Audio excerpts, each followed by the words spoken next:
Welcome to Bank Talks, everybody. My name is Babatola Benjamin, and as part of the programs of Bank Talks, we have the Elders Talk, Elders Corner. The Elders Corner, as we know it, is not just for the elders alone. It's for us as youth, as elders, as young ones, to learn from what our adults, what our fathers, what our mothers have passed through over the years. Because there is nobody that can exist without an history.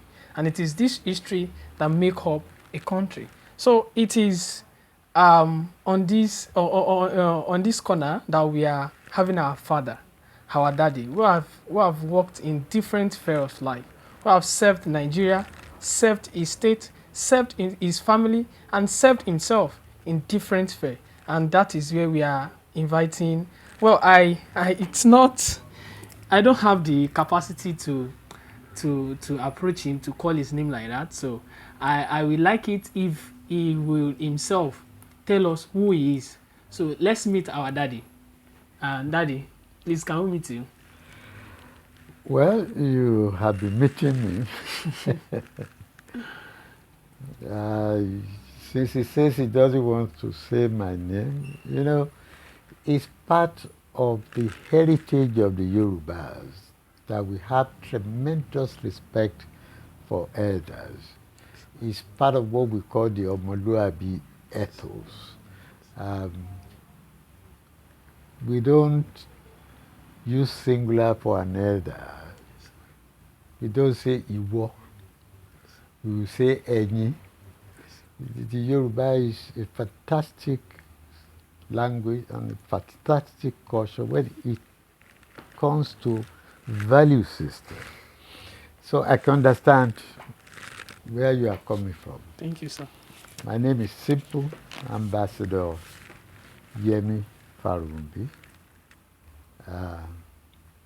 who probably you are familiar with, or possibly you are not. But I've been in the business of broadcasting since 1969, almost uninterruptedly.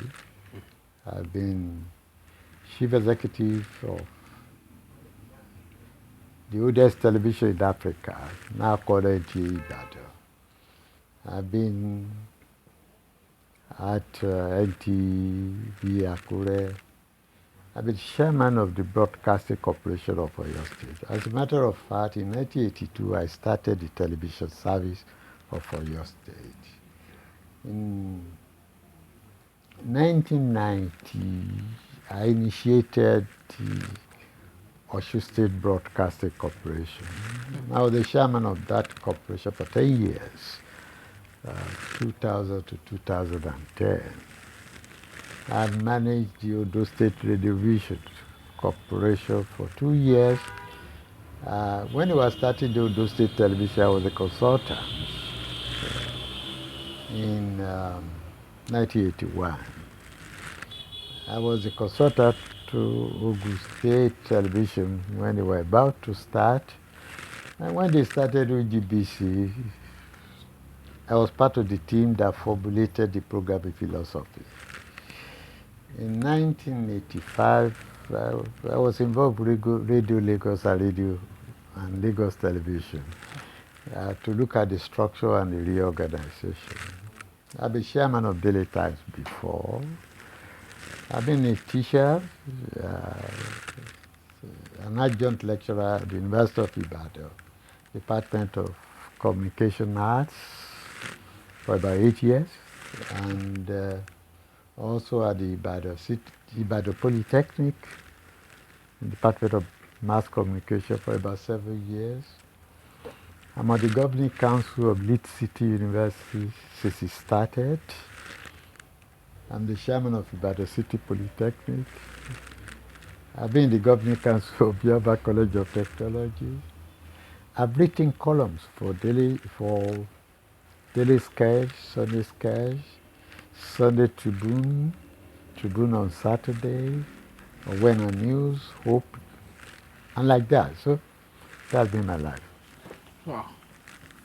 Daddy, I am very, very so much amazed. And this shows that you've been in the field of communication for a long while. Ah, I really cherish you and hope that one day I will I will be even more than you, sir. Certainly you will be, Amen. Amen, because sir.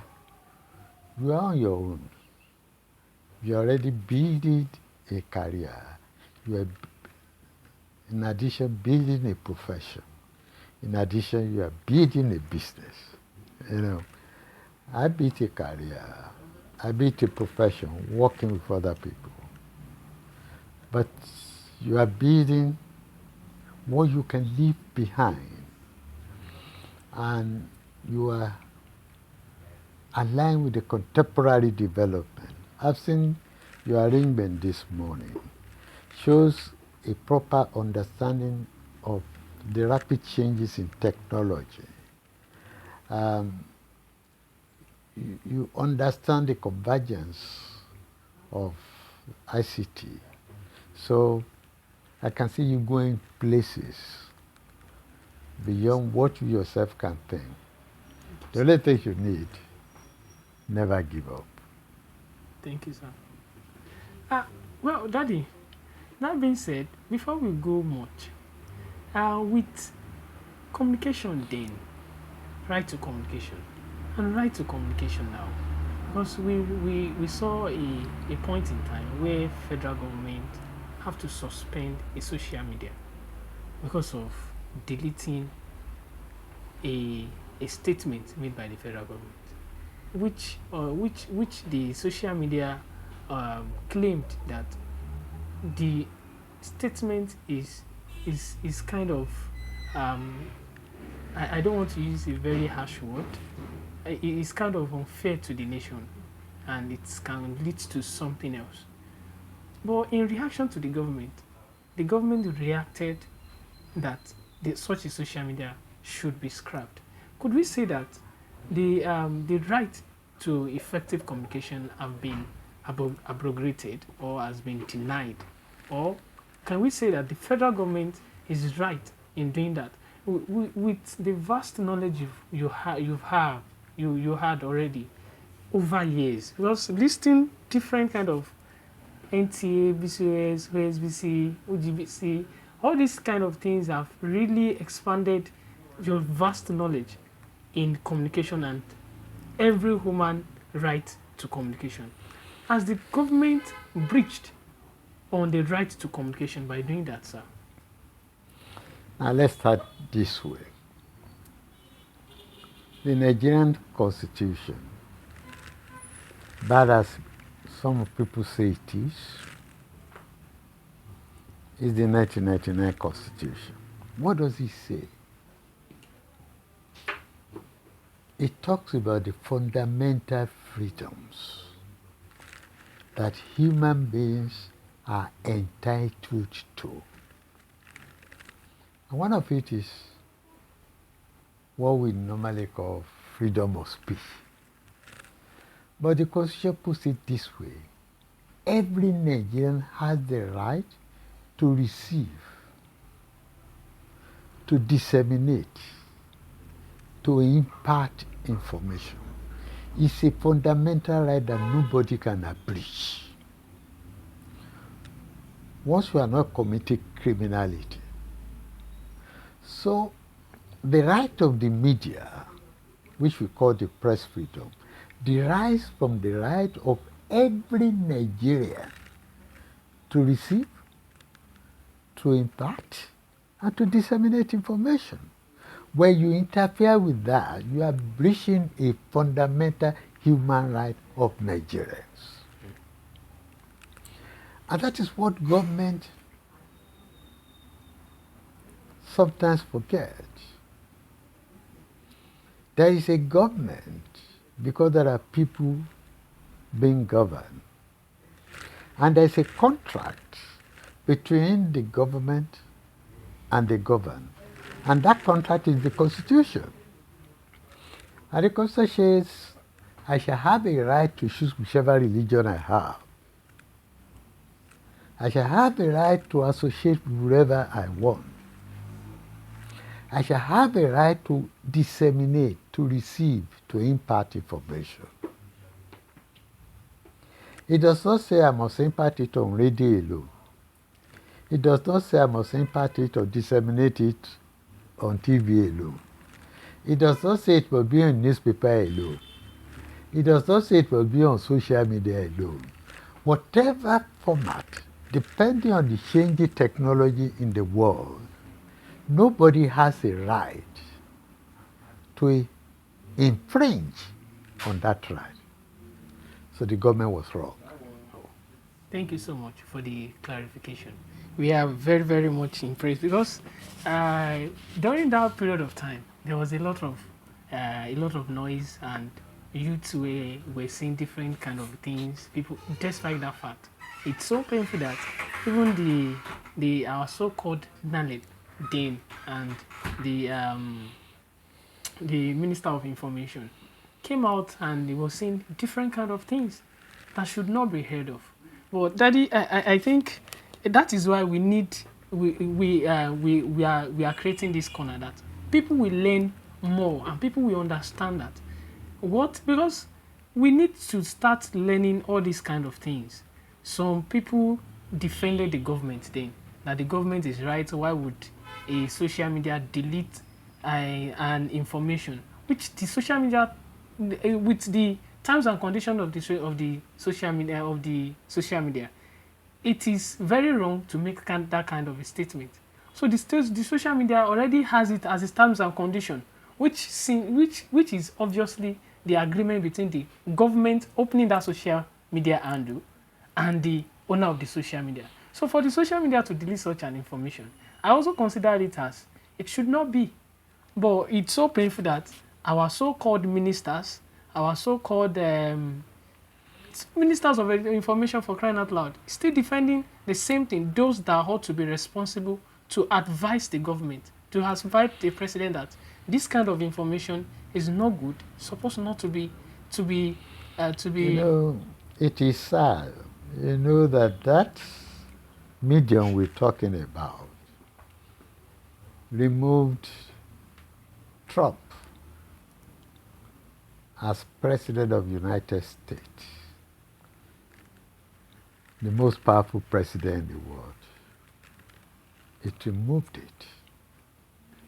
So it is not doing something unusual, but because we are suffering from some mental poverty,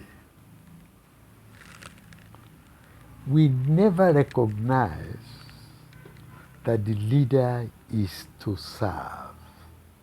The leader is not to boss. The leader is to serve the people. The government is to serve the governed. It is not to oppress or intimidate the people. Because after all, they were elected in the collective wisdom of the people to become government. So they are answerable, they are responsible, they are errand boys for the people. But when they get to position, because of the largesse of office and the artifacts, the air conditioning, the big office, the security men, this loud screen. Even the influence of godfatherism. They begin to think that they are in charge of the people. No, they are responsible to the people.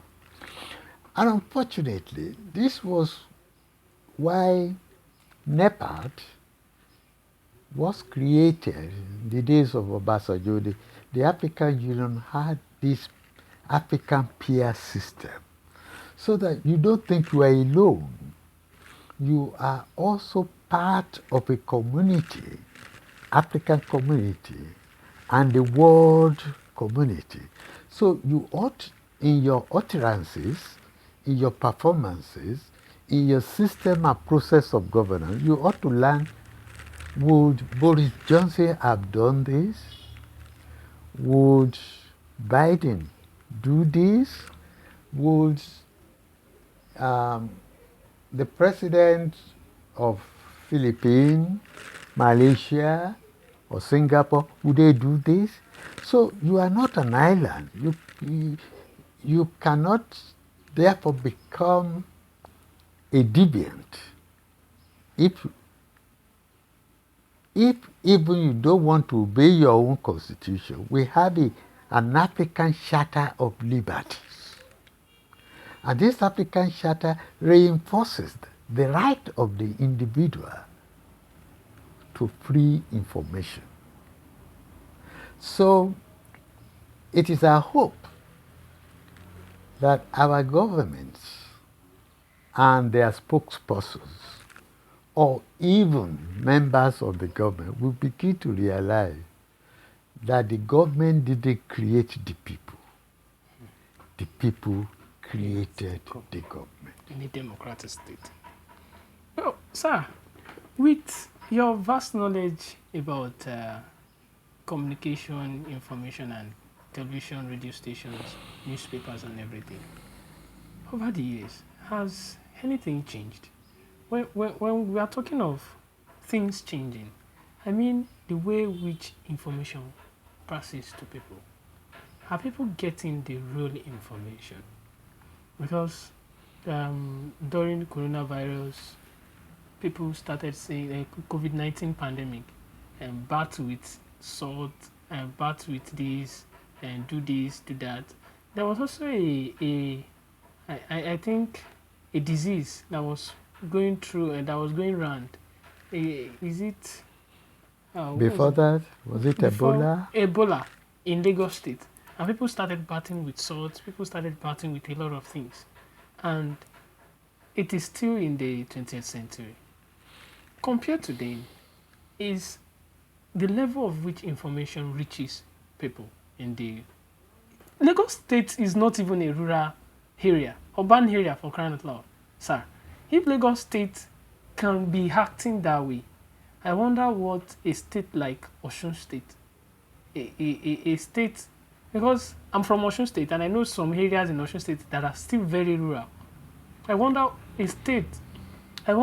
states in Hausa, those kind of area that are still very rural and are not yet developed to the level Lagos State has developed. If Lagos State can be doing that, how information reaching people, as the level of how information are being circulated in Nigeria today, has it really improved? Apart from that, the level of the authenticity of information, how has it been managed? As people being able to know that, okay, this is the real information. How can that be managed so that the wrong information won't spread around? And over the years, is there any change? The media always had three responsibilities. Whether 1,000 years ago or today, they have a primary responsibility to inform the people what is happening, who is doing what has happened, why did it happen, the thing we call news.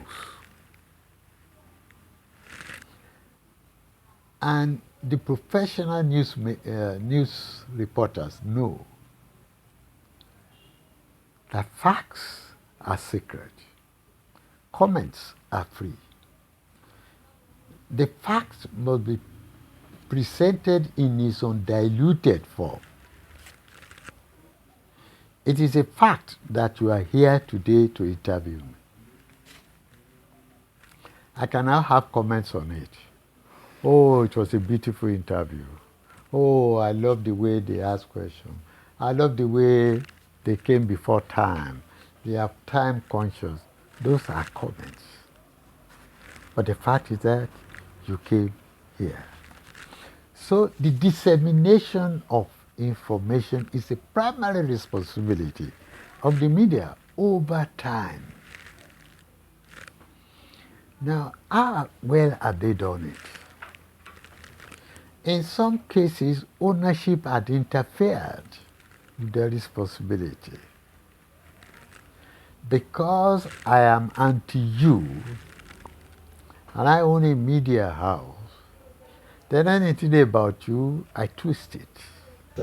It's no longer a factual response. I have slanted the report because of the owner. That is why sometimes government media have problems in trying to manicure or pedicure or make government look good. Sometimes they cannot differentiate between facts and propaganda. Propaganda is never the truth. Facts will always be facts. So the credibility of this media house will get affected. And that is why sometimes if you tell people something, they say, where did you hear it? Or where did you read it? So you say, I had it on station X, Y. You say, it must be true. Oh, but I had it from station ABC, this is the station. They always lie. They tell lies about government. There would have been an accident where 100 people have died. They will not report it. Or when they report it, they say only one person was injured. Because government doesn't want anybody to see a defect. So if you look at it, the responsibilities, the duties have not changed. But the credibility changes from time to time and from media house to media house.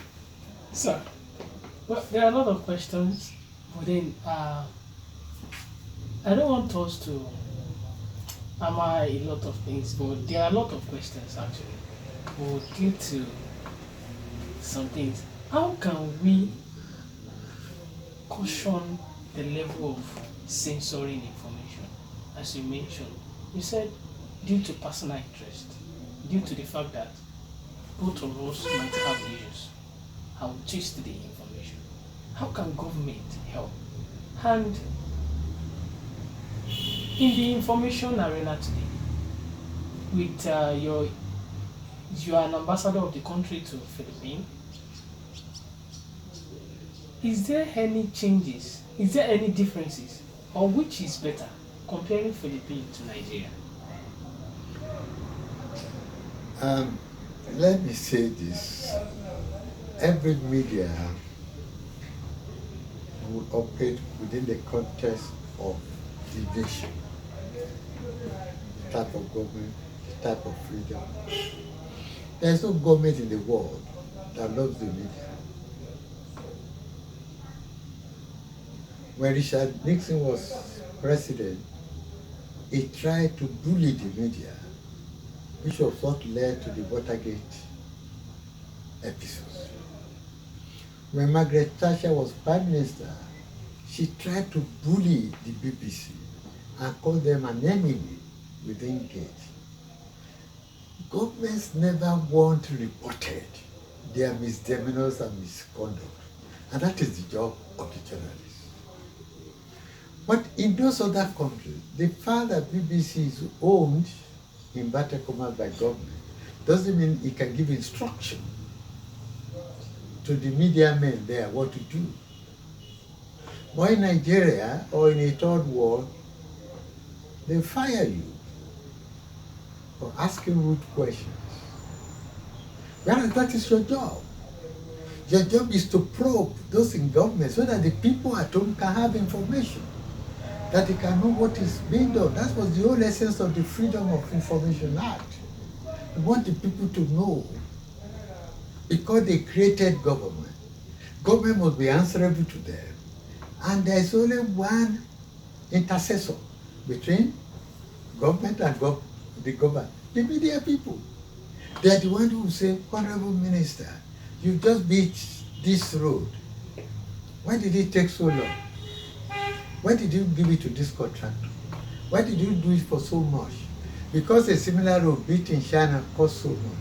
You are doing that not because you are interested, What's your own gain in it? It's because the man at home who set up the government must know what the government is doing on his behalf. But in African society, those in power think that they are in power over everybody. Now, you also talked about education. When there was COVID, when there was Ebola, some people were using all kinds of salts to wash, to cure. But the media, various media, even including social media, they carried campaign. No, you need a face mask. You need a nose mask. You must wash your hand. You need sanitize. And all of that. You need to fumigate your environment. They carry the campaign. And over time, the reliance on self-help dwindled. People no longer look for salt. They now realize that it wasn't salt they needed. It was a face mask, a nose mask, washing of hands, and so on. They knew how to take COVID injection. They knew where to take COVID injection. They knew where the COVID centers were, courtesy of the media. But when it started, because it was a pandemic that caught everybody unawares, so people were doing all kinds of stuff. But when the media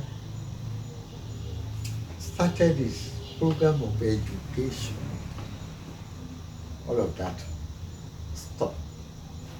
Even now that this pandemic, the effectiveness, at least in Nigeria, appeared to have lowered. You see people alone in their car driving, they wear the nose mask because they have been educated that the answer to COVID, nose mask, face mask, and so on. So it happened. But then the media must have resources.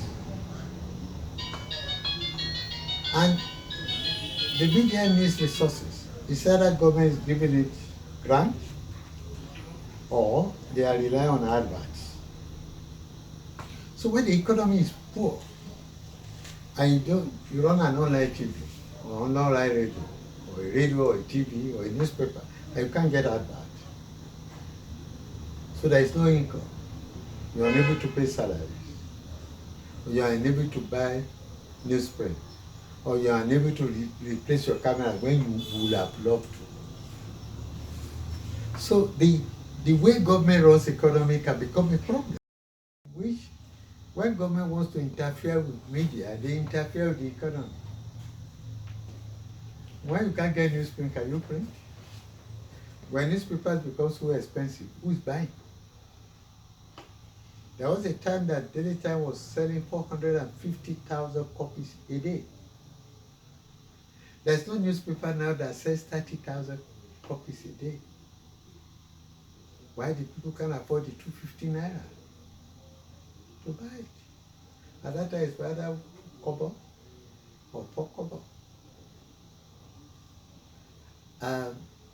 So the financial viability, and that's why in the World Press Freedom Day this year, the number one item there to be viability of media houses. They have to be viable. Their workers have to get paid. They run a cost, they have to be able to provide it. We're in a country where there's no public power supply. When I became GM many years ago, the generator was standby. I probably, when you add all the days I used the generator in a year, it may not be up to 5 days. When I go to any radio or TV station, they can't rely on public supply. They have to use generator for 24 hours. And the cost of diesel is about 600 and something now. 700. So they can't afford it. And yet they are not getting advert. because the economy is down.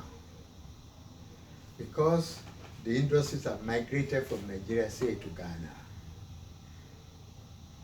So the media people then are on trial. Why do I say on trial? The man hasn't been paid. Not because they don't want to pay him, but because there is no money. And yet they must run the station. And the man must come from home. He will spend money on taxi. He will eat. He will pay house rent. He has a family. Yet he's not being paid. And so these are times that the media people become tempted. So you begin to look for which stories can I cover that at least when I finish covering, I can go home with 500 naira. At least that will cover mine. And then they begin to complain. Oh, press people are taking envelope. It's not that they want to take envelope, but the circumstances. I know newspapers that have not paid for 1.5 years.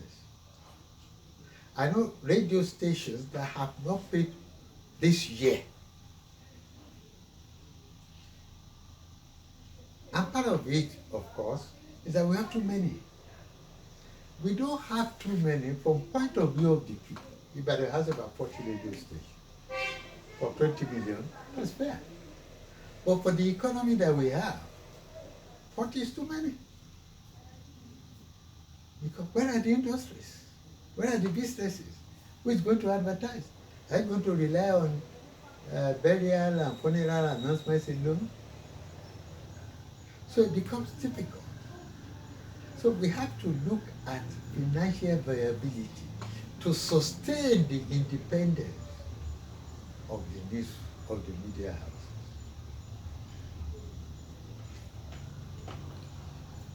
Well, thank you so much, sir. I think I will be ending it here. We'll still call Another day. another day.